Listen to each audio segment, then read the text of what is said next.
Good evening and welcome to this month's Professorial lecture. My name's Professor Michael Webb and I'm Director for Defence, Cyber and Space within the Division of Research and Innovation at the University of Adelaide. It's wonderful to have you to join us this evening and in person and online at home. To officially start proceedings, I wish to acknowledge the Kaurna people, the original custodians of the Adelaide Plains and the land on which the University of Adelaide's three campuses, this campus, Waite and Roseworthy are built. Tonight, we'll explore the concept of cognitive dissonance and how it relates to Australia's Pacific Islands policy and discourse. The Australian government has long identified that a secure Pacific Islands region sits only behind a secure Australia in the hierarchy of its strategic interests. While the Australian government's intention is to improve its relationships with the Pacific in the pursuit of its strategic interests, it continues to adopt policies that undermine this goal. To hear more about how and why cognitive dissonance occurs, we will be joined by Professor Joanne Wallis. Joanne is the newly appointed Professor of International Security in the Department of Politics and International Relations at the University of Adelaide. She is a leading academic voice within the Australian strategic and foreign affairs policy community and has been a delegate to the Australia-America Leadership Dialogue, invited to participate in strategic dialogues in Washington, Wellington, Canberra, Taipei and Port Moresby. Joanne is the author and editor of 7 books and is the chief investigator on 2 Australian Research Council discovery projects, as well as being the chief investigator on a Defence Strategic Policy grant analysing the potential of a networked security architecture in the Pacific Islands. Before Joanne joins us on stage, I'd like to acknowledge the questions that have been pre-submitted for Joanne, and I welcome you at home to submit your own via the Q&A function on Zoom or via Facebook Live. We'll have dedicated time at the close of the presentation for these questions and ones from the floor here. Now, without further delay, I'd like to invite our keynote speaker for this evening, Professor Joanne Wallis, to speak.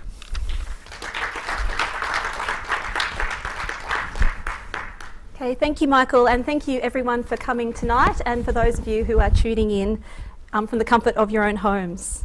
So because this is my professorial lecture, I want to begin by thanking some of the people that helped me to get here. Most importantly, I'd like to thank my husband, Ross. We've had 3 children since I finished my PhD just over 8 years ago, and I couldn't have achieved what I did, or I have done, without his support. Now, he's not here tonight because he's at home. We've got 3 small kids and he's battling their wriggly little bodies in the bath and getting them into bed, but I think they're watching right now, so hi boys. I'd like to thank my parents who've done an incredible amount for me, and not everyone has the benefit of such a strong emotional and financial safety net. I'd also like to thank the University of Adelaide for the opportunity to be their new Professor of International Security, and my new colleagues, some of whom are here tonight. Thank you very much for being so welcoming. You've really made me feel like I'm part of the department. It's only been a few months, so thank you. Now, being clever and working hard are important to being a success in academia, but equally, if not more important, are people helping you and being in the right place at the right time. And of course, behind that, there are structures of power and privilege from which I've benefited. Now, I can't list everyone who's helped me, but I would like to acknowledge my mentor, Professor Joan Beaumont, my PhD supervisor, James Mayle, and colleagues and collaborators including Leah Kent, Ian Hall, Renee Jeffrey, Oliver Richmond, James Batley, Anna Poles, Sinclair Dinnan, Brendan Taylor, Stefan Fröhling, Peter Dean, Amy King, Andrew Carr, Brendan Sargent, Alan Ryan and Sean Andrews. Now, many of those people, not all, are at my last university, the ANU, where I benefited from a lot of opportunities, particularly in terms of funding and access that aren't available everywhere. Now, on the topic of funding, it's an interesting time to be appointed as a professor, when the university sector is suffering not only a lack of government support, but is actually under assault. Now, the value of a university education is well established, including the currently maligned humanities and social sciences. And if we take my area, international security, as an example, STEM is important to Australia's security, creating the technology and capability that we need to defend ourselves. But we need social scientists to identify which threats Australia should be focusing our technology and capability on, and which states and actors we can work with as partners and allies. In the last month or two alone, this humble arts law graduate has appeared before the Joint Standing Committee on Foreign Affairs, Defence and Trade twice, as well as separately privately briefing its chair to discuss these issues. And many of my students have taken their ability to think critically, analyse and synthesise information and generate solutions, and gone on to work in government and industry, including, I note, ministerial advisors to both sides of politics. One of my former students is even a Liberal politician. Now, my lecture tonight is in many ways a culmination of my 15 years of researching peace building and security in the Pacific Islands. Much of my work over the last 5 years, including my last book, has examined Australia's strategy in the Pacific Islands. Now, the government has long identified that a secure Pacific Islands region sits only behind a secure Australia in the hierarchy of its strategic interests. Defence white papers consistently recognise that Australia has two primary strategic interests in the Pacific. First, to ensure security, stability and cohesion, and second, to ensure that our neighbourhood does not become a source of threat to Australia, primarily through preventing a hostile power establishing a strategic foothold. As other powers increase their presence in the Pacific, the Australian government has begun to demonstrate strategic anxiety about the crowded and complex geopolitics of the region. This reflects its broader concerns about geostrategic competition in the Indo-Pacific and its perception that Pacific states are small and weak and therefore vulnerable to influence from potentially hostile powers. Simultaneously, the Australian government has vowed to step up its engagement with its Pacific family, emphasising that its relationships with Pacific states will be characterised by respect for and listening to them as equals. But while the Australian government has articulated its intention to improve its relationships with Pacific states in the pursuit of its strategic interests, puzzlingly, it continues to adopt policies that undermine this goal. To help me address this puzzle, in this lecture and in the article on which it's based, I employ the concept of cognitive dissonance to analyse how and why this occurs. Cognitive dissonance is induced when a person holds two contradictory beliefs, or when a belief is incongruent with an action that the person has freely chosen to perform. Hypocrisy is a special case, produced when a person freely chooses to promote a behaviour that they do not themselves practice. Beliefs are cognitive maps, the unique combinations of perceptions, prejudices and historical memory that guide each individual's decision-making. Foreign policy analysis scholars have used cognitive dissonance to explain situations where foreign policy decision-makers deliberately exclude information that is new or contradictory in order to perceive what they expect to perceive. The consequence is that foreign policy decision-makers, like all us humans, filter sensory inputs using stereotypes, biases and heuristics to help them decide which are worth processing. They then make decisions based on their perceptions or misperceptions, rather than on the actual operational environment. Apart from limiting what decision makers perceive, misperceptions can create the conditions for a self-fulfilling prophecy. To consider how the concept of cognitive dissonance can explain the seeming contradictions between and within the Australian government's Indo-Pacific and Pacific framing discourses and the policies they generate, I use discourse analysis techniques to examine the constitutive effects of discourse on Australian leaders and officials' beliefs and behaviour. Discourse analysis is interested in how knowledge is produced and reproduced through discourse. Discourse is a site of politics because it structures knowledge. There are manifest political consequences of adopting one mode of representation over another. Indeed, situations are often consciously framed. Some aspects of a perceived reality are selected to make them more salient, in such a way as to promote particular problem definitions, causal interpretation, moral evaluation, and/or treatment recommendations for the item described. Analogies are a common framing device. Over time, particular representations become institutionalised and normalised, which has practical consequences, making certain courses of action possible while others appear impossible. This is important when analysing the influence of discourse on Australian policy, because it highlights how, once particular meanings have become attached to concepts relating to the Pacific, certain policy options have come to be perceived as possible while others have been excluded. I'm also interested in what discourse reveals about the appeal of the logic of dominant discourses, which they are premised on learned assumptions or habits. Habits have practical consequences because they motivate actions by giving us ready-made responses to the world that we execute without thinking. They prevent other behaviour by short-circuiting any need to think about what we are doing. Discourse analysis is a valuable lens with which to analyse cognitive dissonance, as it highlights how perceptions can emerge and habits persist, translating into contradictory and potentially counterproductive policy framings, decisions and outcomes. At the 2017 Pacific Island Forum's leaders meeting, then Australian Prime Minister Malcolm Turnbull made a commitment to step up Australia's engagement in the Pacific. The 2017 Foreign Policy White Paper said that the step up would include promoting economic cooperation and greater integration with Pacific and also with the Australian and New Zealand economies, tackling security challenges and strengthening people-to-people links, skills and leadership. But it was not until a speech at Laverack Barracks in November 2018 that Prime Minister Scott Morrison fleshed out what this would involve. Implementation of the step-up is overseen by a dedicated cross-agency Office of the Pacific. Importantly, in his Laverack Barracks speech, Morrison began to describe Australia and the Pacific states as being connected as members of a Pacific family. Although the family analogy is not new, it has recently been used to frame Australia's policy with three apparent intentions. The first seems to be a desire to frame Australia's relations with Pacific states as being of equals. Morrison has claimed that the familial relationship is based on respect, equality and openness. Reflecting this, there is a rhetorical emphasis on Australia listening to Pacific priorities. At a workshop I organised last year, the head of the Office of the Pacific, Ewan McDonald, emphasised that our step-up is taking place in consultation with our Pacific partners in response to Pacific priorities.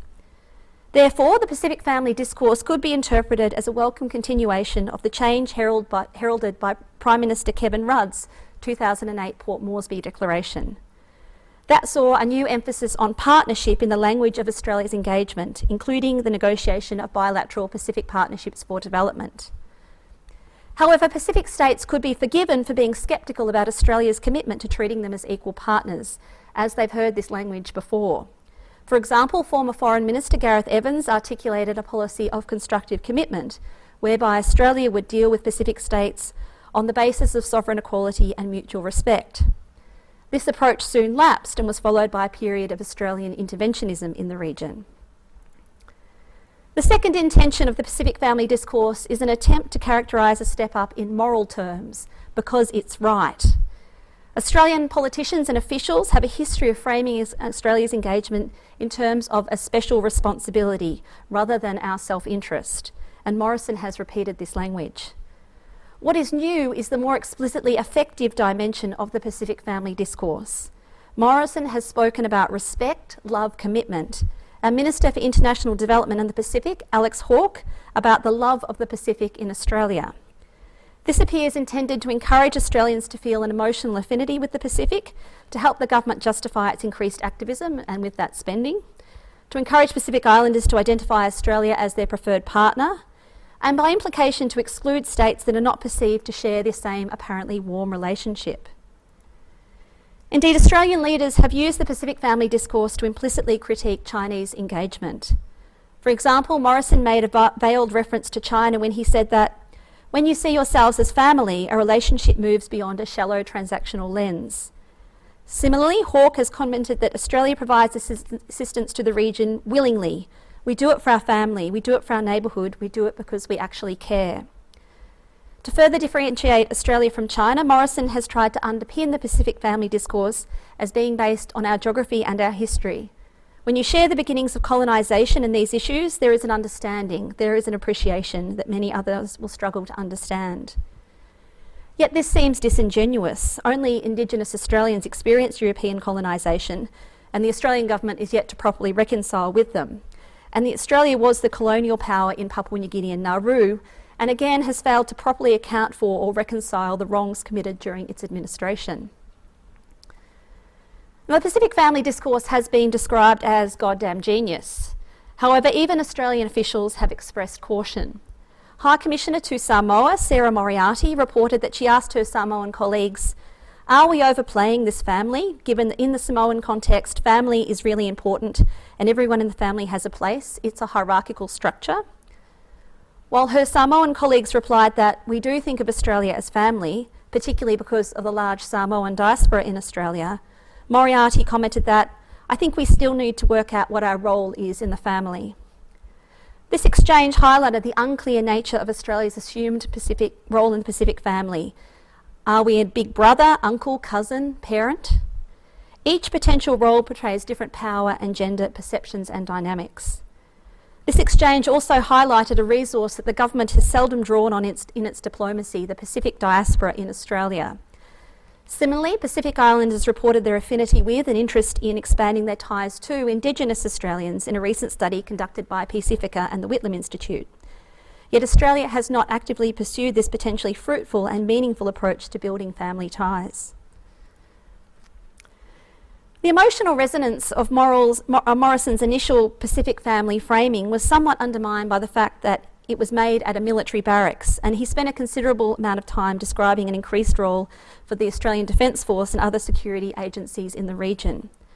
Recently, Australia helped to celebrate the 40th anniversary of Vanuatu's independence by sailing 2 naval ships to Fort Vila and staging a flypast by RAAF Super Hornets. The emphasis on security in the step-up has been noted by Pacific leaders, particularly the joint Australia-PNG redevelopment of the Lomrom Naval Base on Manus Island.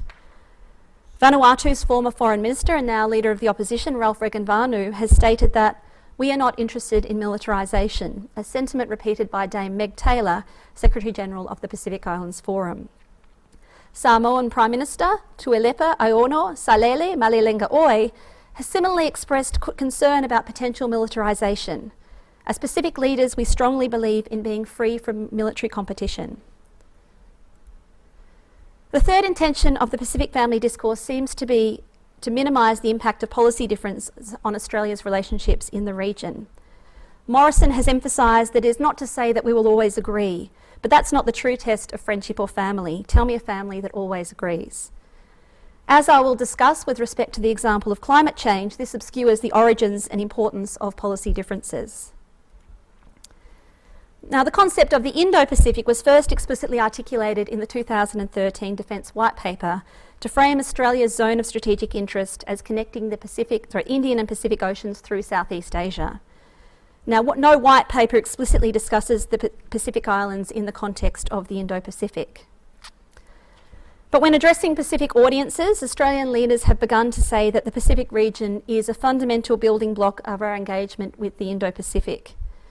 The Indo-Pacific discourse is often focused on an era of great power competition. The 2017 Foreign Policy White Paper warns that China is challenging America's position and that the stability of the Indo-Pacific region cannot be assumed. Australian leaders have been reticent to express concern about geopolitical competition in the Pacific. Foreign Minister Maurice Payne has observed that we live with the reality of a more strategically crowded Southwest Pacific, but she stopped short of singling out China or any other state, instead saying that we recognise that many countries are more active. Hawke has identified increased competition for influence. Now, Australian official discourse has focused on the perceived need to help Pacific states resist external influence, because Australian leaders have long demonstrated a habit of believing that Pacific states are small, weak and at risk of instability, making them vulnerable to influence. This reflects the continuing legacy of the early 1990s predictions of a doomsday scenario for the Pacific, unless Australian prescribed neoliberal economic and structural reforms were implemented. This was followed by early 2000s depictions of the Pacific as an arc of instability made up of our failing neighbours, vulnerable to Africanisation, with the instability or failure of Pacific states rendering them threats to Australia. As then Prime Minister John Howard warned, we know that a failed state in our region on our doorstep will jeopardise our own security. This had practical consequences, justifying a policy of new interventionism during which Australia intervened in Solomon Islands, Papua New Guinea and Nauru, and embarked on increasingly coercive developmental policies elsewhere in the region, with the purported aim of institutionalising good governance. The Australian government continues to exhibit the habit of perceiving the Pacific in terms of instability. The 2016 Defence White Paper identifies state fragility as a risk due to slow economic growth, social and governance challenges, population growth and climate change, ethnic tensions, political instability, environmental degradation and natural disasters. It reiterates earlier concerns that instability can lead to increasing influence by actors from outside the region. With this in mind, the 2016 Defence White Paper argues that Australia should continue working with Pacific states to limit the influence of any actor from outside the region with interests inimical to our own. Now, this has been most evident with claims that China can use lending to coerce Pacific states if they are unable to service their loans. This discourse reached fever pitch in April 2018 when reports emerged claiming that China was in talks to build a military base in Vanuatu. While both the Vanuatu and Chinese governments denied the reports, Turnbull said that we would view with great concern the establishment of any foreign military bases in those Pacific island countries and neighbours of ours. Then Foreign Minister Julie Bishop said that Australia wants to ensure that Pacific states retain their sovereignty, that they have sustainable economies and that they are not trapped into unsustainable debt outcomes, which she identified as being threatened by Chinese lending. Australian official discourse therefore repeatedly emphasises the importance of a Pacific that is secure strategically, stable economically and sovereign politically. The concept of sovereignty has become particularly prominent. Morrison has said that Australia will promote the common interest of sovereignty and independence as the natural antidote to any possible threat of regional hegemony. This exemplifies Australia's interest in preventing potentially hostile powers acquiring influence. But there is no evidence of critical reflection about how Australia itself may infringe the sovereignty of Pacific states, or the historical and structural factors which have challenged it, such as the legacy of colonialism, interventionism, and the inequitable impact of globalisation. The Boy Declaration on Regional Security, adopted by Pacific Islands Forum leaders in 2018, states that members respect and assert the sovereign right of every member to conduct its national affairs free of external interference and coercion. While Australia, which as a member of the Forum was a signatory to that declaration, and likely understood that the clause was directed at China, island member states may equally have had Australia in mind. Australian official discourse also emphasises the perceived need to strengthen the rules-based order in the Indo-Pacific. The 2016 Defence White Paper argues that the rules-based order is important to Australia, which does not have the capacity to unilaterally protect and further our global security interests. But it expressed mounting concern that the rules-based order is under increasing pressure as newly powerful countries want greater influence and to challenge some of the rules. To that end, it committed Australia to work with the US and like-minded partners to maintain the rules-based order. Since 2019, this concern has become more explicitly directed at China's perceived non-compliance with the rules. Defence Minister Linda Reynolds has observed that Australia is focused on ensuring that China's engagement, like any country's, augments, not hinders, those international institutions' ability to operate as fora for equitable decision-making with tangible positive impacts. Morrison has begun to argue that China has in many ways changed the world, so we would expect the terms of its engagement to change too. Now, cognitive dissonance is evident both between and within the Pacific family and Indo-Pacific discourses. While the Pacific family discourse is apparently intended to frame Australia's relationships with Pacific states as being of respectful and affectionate equals, the Indo-Pacific discourse relies on Australia's habit of perceiving Pacific states as small, weak, and vulnerable to external influence in the context of mounting geostrategic competition.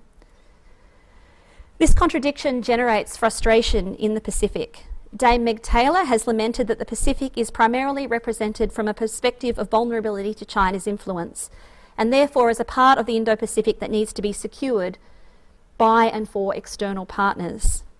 Prime Minister Tuilepa has identified a patronising nuance in believing that Pacific states did not know what they are doing. Therefore, the Indo-Pacific discourse risks undermining Australia's relationships with Pacific states. Indeed, Pacific leaders have expressed concerns about the recasting of geostrategic competition and cooperation under the rubric of the Indo-Pacific, describing it as a form of strategic manipulation because the big powers are doggedly pursuing strategies to widen and extend their reach and inculcating a far-reaching sense of insecurity. Some have expressed concern that the Indo-Pacific framing implies that Pacific states will inevitably have to make a strategic choice. But Taylor rejects the terms of the dilemma in which the Pacific is given a choice between a China alternative and our traditional partners. Therefore, while Australian leaders and officials express concern about geostrategic competition, many in the Pacific do not share their perception, and this discourse actually makes them feel insecure. This is because Pacific states do not always share Australia's geopolitical perspective, particularly as they have complex diplomatic relationships. Pacific leaders do not necessarily see China's increased presence in negative terms. According to Taylor, if there is one word that might resonate amongst all forum members when it comes to China, the word is access. Access to markets, technology, financing, infrastructure, access to a viable future.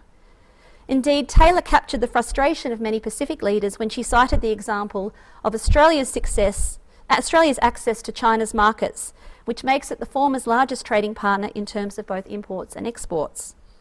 Taylor went on to lament that, to a large extent, Forum Island countries have been excluded from the sorts of financing, technology and infrastructure that can enable us to fully engage in a globalised world. And, in a not-so-veiled reference to Australia's step-up, Taylor noted that China's presence has meant that other actors, new and old, are resetting their priorities and stepping up their engagement in the Pacific. Beyond rhetoric, there's little explicit recognition about whether a rules-based order actually exists, or if it ever did, still exists.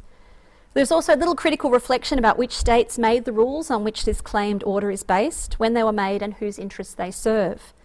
The fact that many rules were made when Pacific states were still colonies, noting of course that some still are, and therefore played no active role in making them, is overlooked, as is the fact that many rules were made at times when the distribution of power in the international system was different.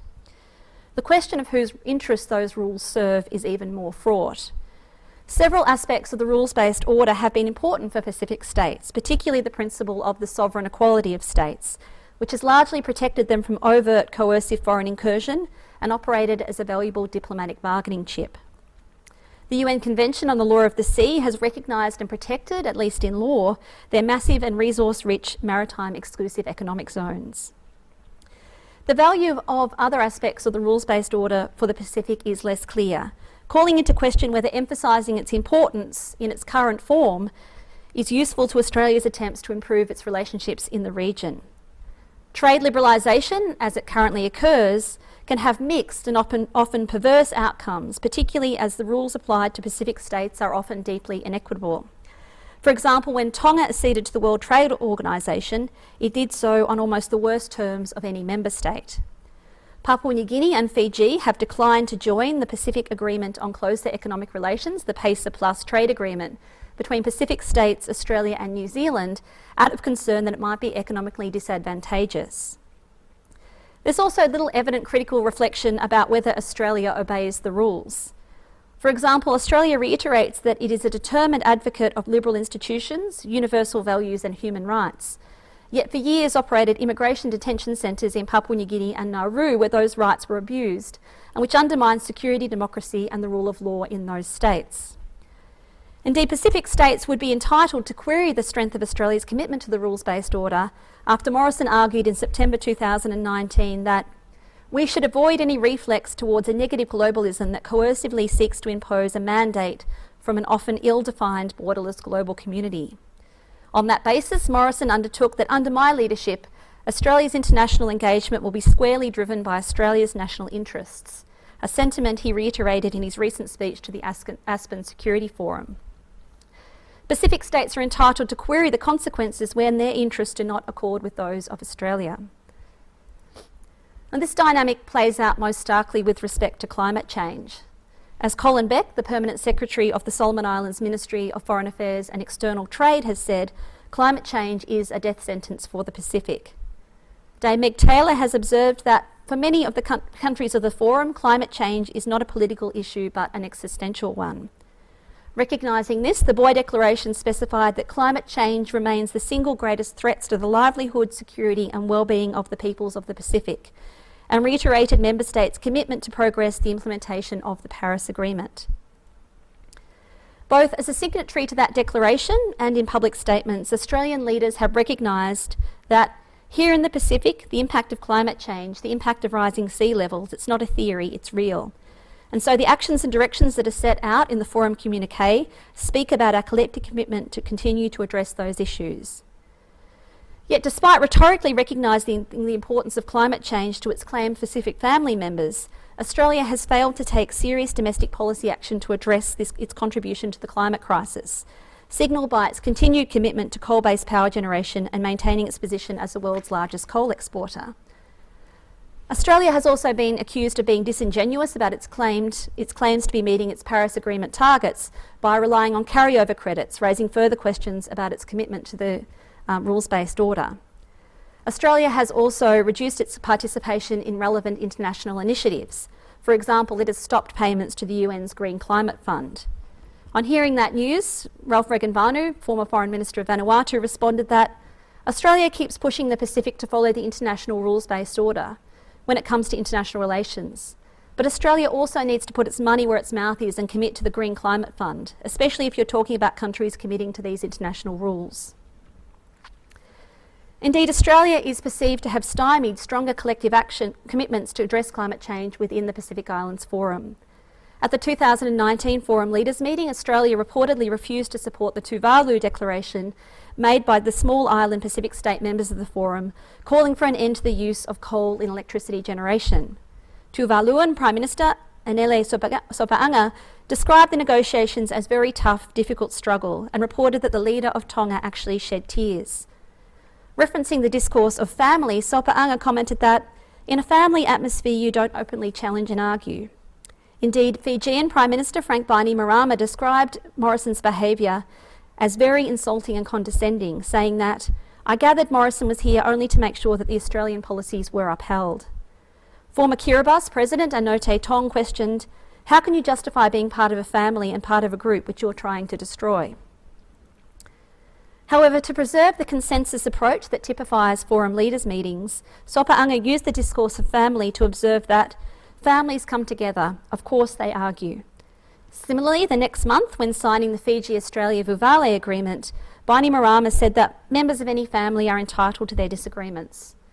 This suggests that Pacific leaders might also find the Pacific family discourse a useful way to at least rhetorically gloss over their policy differences with Australia. Now, Hawke has acknowledged that sometimes Australia comes under criticism for not doing enough on climate change, but he followed by arguing that Australia is doing more than any other partner country. Indeed, Morrison announced a $500 million stepping up climate resilience in the Pacific package at the 2019 Forum Leaders meeting. However, rather than representing new funding, this package draws on existing aid funds. And the Australian government's emphasis on spending rather than domestic action to address the climate crisis has disappointed Pacific leaders. Sopoaga commented that no matter how much money you put on the table, it doesn't give you an excuse not to do the right thing.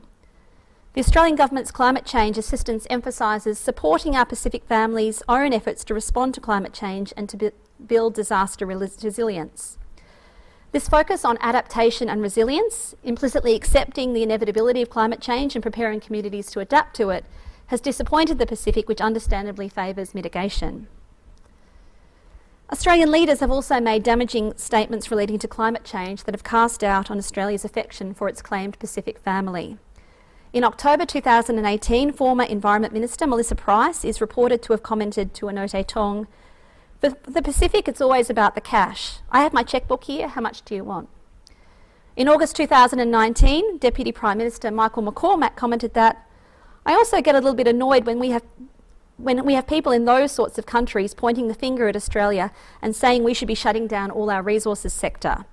He went on to say that they'll continue to survive on large aid and assistance from Australia and because many of their workers come here and pick our fruit. Sopoaga labelled these comments abusive and offensive. Palau's National Climate Change Coordinator, Xavier Matsutaro, used the discourse of the Pacific family to crystallise the perspective of many Pacific Islanders when he said that Australia is a bit of an anomaly because they're basically sometimes as far right as Trump in some of their views on climate change, but then on a regional basis they've actually given a lot of support to our region. He continued, "It's like you're in a relationship and you get abused by your spouse, but at the same time they feed you and clothe you and things like that. You could say it's a bit of a dysfunctional relationship." Ironically, while the discourse of the Pacific family is intended to enhance Australia's relationships in the Pacific to counter other powers, the Australian government's hypocritical approach to climate change risks creating a self-fulfilling prophecy of encouraging Pacific states to seek closer relations with China. As Anote Tong commented, if someone is determined to take you down, you don't stick with them, you go and look for someone else. Similarly, after the fraught negotiations at the 2019 Forum Leaders meeting, Baini Marama commented that, after what we went through with Morrison, nothing can be worse than him. China never insults the Pacific. You say it as if there's a competition between Australia and China. There's no competition except to say that the Chinese don't insult us. There are also differences in understanding of the concept of family, particularly the obligations it imposes. For example, in 2014, when former Marshall Islands Foreign Minister Tony de Bruym described Australia as the Pacific's big brother, he did so in the context of arguing that Australia needs to recognise that it has a responsibility to address the climate crisis. As Pacifica academics Tarsisius Talaka and Katerina Tiewa point out, kinship comes with important expectations, values and responsibilities. In the Pacific, relatives can make serious requests of each other, and it's a major cultural faux pas to say no. This raises the question of what constitutes Pacific family values, as well as how Australia will negotiate the obligations of family membership. For example, will Australia accept economic or environmental refugees from the Pacific? Will they be treated as family entitled to come home? The difficulties that many Pacific people face obtaining a visa to visit Australia suggest that we don't necessarily want our claimed family members to visit, let alone to stay. Australian official discourse and policy demonstrates cognitive dissonance with respect to the Pacific. It recognises the strategic importance of the region, and leaders and officials articulate a desire to enhance Australia's relationships through stepping up its engagement with its Pacific family as equal partners and sovereign states. Yet the government simultaneously demonstrates beliefs that undermine this, such as its habit of perceiving Pacific states as small, weak and vulnerable to external influence. It also engages in behaviour that undermines this by securitising the region through its emphasis on geostrategic competition and by engaging in policies that directly undermine Pacific priorities, most notably with respect to climate change. Now, psychological theory predicts that because cognitive dissonance produces feelings of discomfort, people will try to achieve greater cognitive consistency. One method of doing this would be reinforcing Australian leaders and officials' existing beliefs, but this would see the continuation of Australia's counterproductive discourse on and policy approach towards the Pacific that will continue to undermine our strategic interest in improving our relationships in the region.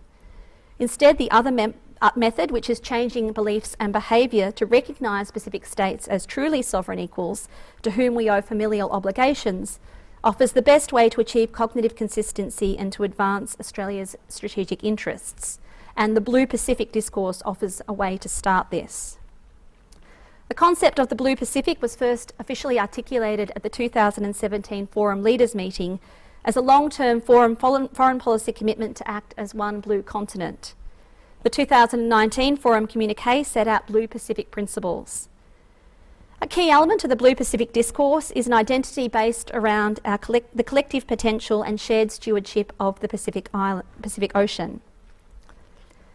Another key element of the Blue Pacific narrative is that Pacific states should move, according to Dame Meg Taylor, to exercising stronger strategic autonomy, understanding the strategic value of our region and maintaining our solidarity in the face of those who seek to divide us.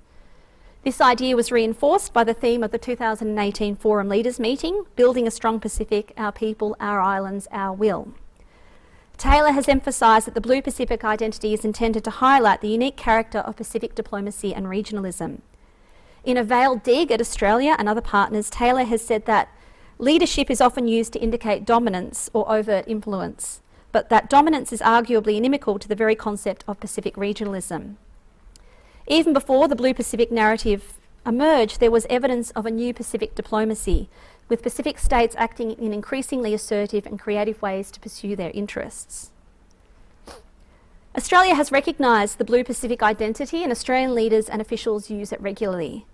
If they were to substantively, rather than just rhetorically, incorporate the key elements of the Blue Pacific into their discourse and policy, this could contribute to genuine recognition that Pacific states are sovereign, their people are resilient, and that they have agency to shape their own futures, including in their relations with other powers.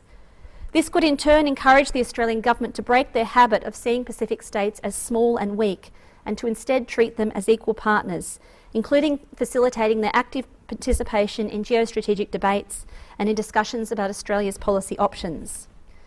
For example, Australia could support more policies that support Pacific-identified priorities and Pacific-led initiatives. One potentially encouraging example is the Pacific Fusion Centre, which Australia announced it would create to fuse information from multiple sources, to strengthen the ability of Pacific governments to enforce their laws and protect their sovereignty. While there were initially fears that the centre represented Australia pursuing its traditional geostrategic interests, it has instead focused on the non-traditional security threats identified in the Boy Declaration and has transitioned into the existing regional architecture. Dame Meg Taylor has praised this move, describing it as demonstrating the Australian government's recognition that the initiative be region-led and owned, an example of the successful alignment of a regional priority with an initiative that furthers the aim of Australia's national foreign policy for stronger security integration across the region. This suggests that the Australian government can resolve its cognitive dissonance regarding the Pacific if Australian leaders and officials recognise that, to build positive relationships and achieve Australia's strategic interests, Australia should seek approaches that advance both its interests and those of the Pacific. Now, at this point, you might all be thinking that this sounds rather idealistic and naive. After all, shouldn't the Australian government pursue our national interests rather than those of other states? And some of you might even be thinking, why should the Australian government take stronger action to tackle climate change that will supposedly harm our economy just to please some Pacific Islanders? Well, even if we put aside the fact that climate change is as much of a security issue for Australia as it is to the Pacific, the recent bushfire season demonstrated that amply, and even if we put to one side the ethical and moral reasons why we should be concerned about the interests of Pacific states, particularly given our colonial legacy, there are important strategic reasons in advancing the interests of why advancing the interests of the Pacific is vital to Australia's security. Now, I don't usually like to be so instrumental in my analysis. For me, the Pacific is important in its own right, but for the sake of the few listeners in the room or in their homes that remain unconvinced, this map illustrates the extent of the Japanese advance through the Pacific during the Second World War. Now, historians have discovered that the Japanese didn't have the intent or wherewithal to mount an invasion of Australia. But we can't be sure that a less exhausted and more determined adversary won't have that intent in the future. And an adversary doesn't have to invade or even directly attack us to seriously undermine our security. Many of our most important sea and air lines of communication go through the Pacific Islands. This is why Australian governments, even before Federation, have felt a sense of strategic anxiety about the islands. So as we head into increasingly unsettled times, with talk among some strategic commentators of a new Cold War, a somewhat naive underestimation of how much more complex, difficult to manage and intractable heightened competition between the US and China will be, and we ask ourselves uncomfortable questions about the reliability of our security alliance with the US, the importance of good relationships with the Pacific is more important than ever.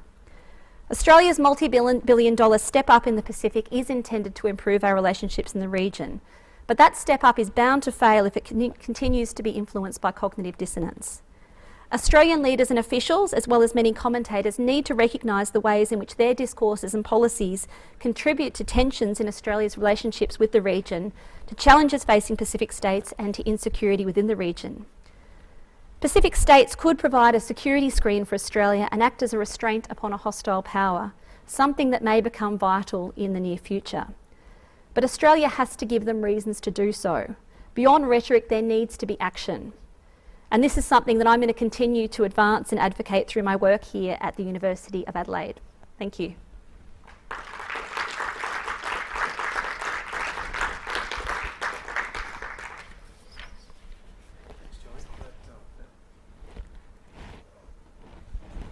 Thanks, Joanne, for that wonderful presentation. We'll now be answering some questions that we've had that were pre-submitted. Some of them actually overlap, so I've condensed some of those. So first of all, is Australia altering relationships to best serve the region? Is Australia altering relationships to best serve the region, or are we still attempting to influence for our own purposes? Thank you. Well, the Australian government has to pursue our own national interests. I think it comes down to how we define what Australia's national interests are. And therefore, I would say that improving our relationships with the Pacific, as I've argued, involves taking account of their interests as well as our own. It's actually in our overriding national interest to improve our relationships and to pursue their priorities. I don't think the two need to be in a clash. And I think a lot of this comes down to the fact that we need a rethink in Australia about what our national interests truly are. Thanks. Next question. It is so often a lottery how knowledgeable our elected politicians are. Could we upskill them pre-election? Well, I think there are some MPs in the Australian Parliament who have a strong interest in the Pacific. I know I interviewed, for example, Richard Marles for my last book, and I interviewed Julie Bishop for my last book, both of whom have a lot of respect, affection and interest in the Pacific. So there are some, but I think this question actually points to broader questions about Pacific literacy in Australia and the lack of education that young people receive in schools about the Pacific and the lack of Pacific studies programs in Australian universities. And one of the things that struck me when I was writing my second book, which was about Australia's strategy in the Pacific Islands, and I interviewed a lot of defence and foreign affairs and other officials, was that the Pacific was seen as kind of where you go if your career is going to die. It wasn't seen as a priority, it wasn't seen as an important part of the world to be posted to or to be interested in. And I think a lot of that just comes from a lack of knowledge of the region, more generally amongst the Australian population. So, and our elected officials, our members of Parliament reflect that broader lack of knowledge. So I don't think we should impugn our MPs so much as we should impugn the broader educational policy and the lack of understanding of the Pacific in Australia. I mean, we were the colonial power in Papua New Guinea and Nauru, and very few Australians would have a very strong understanding about Papua New Guinea. And increasingly, the links that were between Australians and Papua New Guineans are, for want of a better way of describing it, dying out as the Australian officials who were there during the colonial administration gradually age out. And so I think that's something that Australia is addressing partly through the new Colombo plan of sending young people to the Pacific, but I think that a lot more could be done in our school curriculum and in our universities to enhance Pacific knowledge, and I think that would increase the quality and knowledge of diplomats and other officials and our MPs. Great answer, thanks. Do you think Australia should engage proactively with China in the Pacific, or should Australia seek to challenge its newfound influence? Well, I think we should listen to our Pacific partners, and they're calling for cooperation rather than competition in the Pacific. Now, I know from my own interviews and discussions that cooperation isn't always easy, but I think it would be a shame if we were to close the door on those opportunities for cooperation, because in my view, engagement is always more productive than disengagement. So yes, I mean, we've had over the last few years a small program to address malaria in Papua New Guinea, which has been a trilateral program between Australia, China and Papua New Guinea. New Zealand has a trilateral program with China and the Cook Islands for water sanitation. The reports are that they have not been a roaring success, but I think that just because something hasn't worked once doesn't mean it's not worth trying again. In this regard, I would encourage China. I note that China hasn't joined the Cairns Compact to facilitate aid and donor coordination in the Pacific under the auspices of the Pacific Islands Forum. And Australia and other donors are signatories to that, and I would encourage China to sign on to that compact, because that would provide a mechanism to facilitate that cooperation, and it would be a show of good faith by China that they truly want to cooperate with Australia and others in the region. True. Thanks, Joanne. I'd like to just open up now for anyone here if they have a question. I think we've got time for 2 or 3.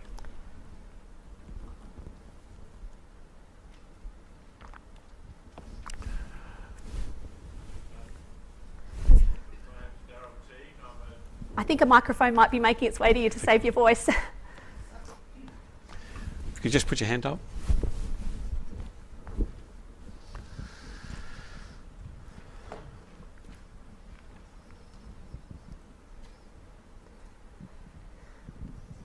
Thank you very much, Professor Wallis, for your excellent and far-reaching account of what is happening between us and the Pacific. I'm a medical practitioner that previously worked in Papua New Guinea and had a long relationship with New Guinea since about 1961. I think that the Australian government's national interest would be well served by improving the attitude of kindness and care to Papua New Guinea in particular, but also going on to the neighbouring Pacific and Indo-Pacific countries. We're a rich country. We have the ability to do good, and we can do good well, and I think that we should be practicing like that. And the response from the people in the Pacific would improve markedly. We would give ourselves some credibility that we have largely lost since the colonial and post-colonial sort of, the Papua New Guinea assistance program that we had from the Australian government. So I think there's a lot of catch-up that needs to be done. We've lost out badly in the last 20 years.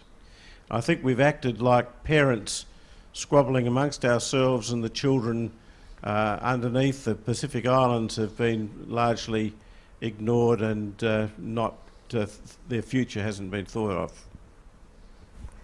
I might take that as a comment that I probably broadly agree with, but I agree. You know, the other state that I work on is Timor-Leste, which I haven't covered in this talk because it's not a member of the Pacific Islands Forum. But you just need to look at Australia's policy towards Timor-Leste over the last 40 odd years. And you know, my experience in doing fieldwork in Timor-Leste and elsewhere in the Pacific is that Pacific Islanders are far more generous towards Australians than we really deserve. There's a lot of goodwill there that we have squandered, but it's still there. And to me, it's the great shame that we do. I mean, I wouldn't want to give the impression in this lecture that Australia isn't doing a heap in the Pacific. I mean, I've written a whole book about what we do. We spend billions of dollars, our presence is enduring. If there's a crisis, a natural disaster, it will be the ADF who's there the next day responding to it. But the great shame to my mind is that for all the good we do, for all the Australians who go there and do this work, we maintain these counterproductive policies that undermine it. And that, I guess, is where this has come to after 15 years of frustration, is where I'm trying to understand why we continue to do this. Because it is counterproductive, and it is damaging, I think, to our strategic interests if you want to be purely instrumental about it.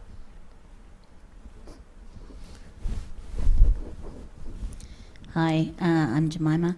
I've just spent 4 years living amongst the Aboriginal people in Arnhem Land, and one of the big things that I have noted and can hear a theme coming out here is the whole issue of worldview. That many of our misunderstandings is that we look at something from our own worldview and we assess it through how we understand that situation. When what we've heard from these leaders speaking, they have spoken about we've been greatly dishonoured and treated with great disrespect because from their perspective, the relationship is a completely different relationship, completely different outcomes. And so while we are looking at people through our own worldview, we will always never catch the big picture. And so I'm just wondering, we need to have a rethink in how we do foreign policy, because we have to understand worldview, because if we don't, we totally miss the beat. Yeah, I would agree with you, and I didn't have time to expand on it, the potential for links between the Pacific diaspora in Australia and Indigenous Australians. And you know, we have this huge resource in Australia that we could be talking to and listening to more, to learn more about Pacific and Indigenous worldviews. I mean, partly this reflects broader structural issues with Australians, as I mentioned, lack of reconciliation with our own Indigenous population and lack of understanding of their worldviews. But you know, if we were to make these efforts, we actually have all the tools at our disposal. It's a matter of listening to them and taking them seriously. And this again is one of the frustrations that I'm trying to work through in this paper is you know, our priorities. We come to the Pacific with our own ontological perspective, and we don't understand that there's a whole different worldview there, a cosmological understanding of what's important as well, that most at least Anglo-Australians can't grasp. But we need to make the effort to recognise that the difference, and that we need to work with that. So yeah, I would be in total agreement with you.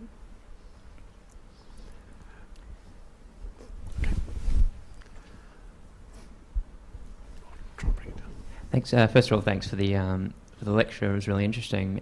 My question was kind of touches on something that you just talked about in the last question about how there is kind of a very strong diasporic community from Pacifica peoples in Australia. My question was, is there a fair bit of engagement or frustration or kind of political activity from those diasporic communities in Australia for for different policies and for more for different relationships with Australia and Pacific countries? Yeah, I mean, I haven't done a huge amount of work on the diaspora. I've only sort of peripherally know about it because I was on the expert advisory panel of research done by Pacifica, which is an NGO in Sydney, and the Whitlam Institute at Western Sydney University, led by the research was led by Tess Newton-Kane, and they went out and interviewed and conducted focus groups around the Pacific. And one of the real feedback from Pacific Islanders was that we want these links with the diaspora, and we want these links with Indigenous Australians. Why isn't Australia doing this? Within Australia, I have mixed feelings about how much responsibility we need to put on Pacifica population in Australia to lobby us. It was interesting, when I appeared before the Joint Standing Committee a couple of months ago, one of the questions that Dave Sharma, who was chairing the hearing at the time, put to me was, that the Pacific population needs to do more to lobby the government, along the lines of what, there's an Israel, along the lines that the sort of Israel lobby does to the Australian government. And I push back at the premise of that question because I think we need to recognise the value of the Pacific in its own right, rather than have Pacifica people have to lobby us to get our attention. So I can't speak with authority about how much Pacifica people already do, but at the same time, I don't think it's really on them, it's on us. Everything that I was saying at the end there was a very instrumental view, which I'm not necessarily always comfortable with, but it exists if you want to think about this as a security scholar, is that we need the Pacific more in many ways than they need us in the future, in the coming decades. So it's really on us to be lifting our game, not them having to come to us and lobby us to do so.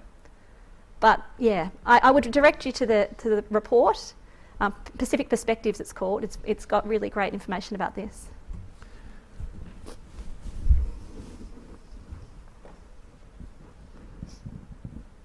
Martin Andrew, I'm a member of the University's Council, so it's great to have you on board. I may have missed it, but is this cognitive dissonance, is this conscious or unconscious, do you think? It's unconscious. I mean, that's why I was expanding on the idea of habits. So it's the idea is these beliefs and behaviours are habitual. So the idea is that even though they're unconscious, they still cause discomfort though, because you have a feeling, well, I'm doing this, but I know this. There's a disconnect here. And that's why I'm drawing on literature from the foreign policy analysis field of discipline of research, which is increasingly using psychological literature to try to determine the political actions of foreign policy decision makers. Because recognising that we are all humans, and we don't, although a lot of the dominant strains of international relations theory like to think of statesmen, usually, as acting rationally and unemotionally, actually we're all irrational and emotional. And that's what this literature is trying to say, is that we need to think about people as individuals who have human failings, and we believe contradictory things, and we have bad habits. And I'm trying to kind of throw light on, at least with respect to the Pacific, how we can change some of those bad habits. Thank you, Joanne. We're going to wrap up our Q&A now. I'd like to thank Joanne for her insightful presentation and thank everyone who's been attending here now and online. Can you join me?